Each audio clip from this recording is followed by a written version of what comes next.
We start with creating a launch configuration. This step is vital as it sets the blueprint for the EC2 instances. The command we use here creates a launch configuration named mylc using an Amazon Linux AMI and a T2 micro instance type. Be sure to replace the AMI ID if necessary. Next, we create an application load balancer or ALB. This step includes creating a VPC for our resources and 2 subnets in different availability zones.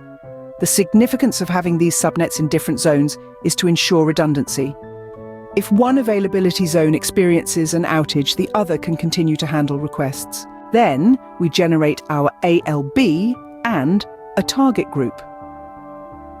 The target group is a collection of resources, usually servers, that the load balancer can direct traffic to. We link our ALB with this target group to ensure that incoming traffic is evenly distributed among our servers. Our final step involves creating an auto-scaling group with our previously created launch configuration and target group.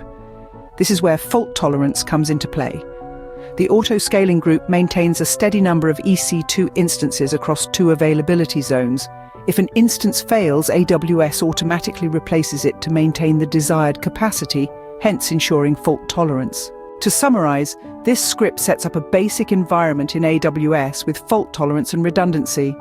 It creates a launch configuration, sets up a VPC with 2 subnets in separate availability zones, generates an ALB and a target group, and finally, creates an auto-scaling group that maintains a steady number of EC2 instances.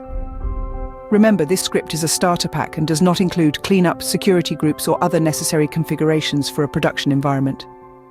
However, it gives a solid foundation for understanding and implementing fault tolerance and redundancy in AWS. So go ahead, play around with it, and explore the vast possibilities AWS offers.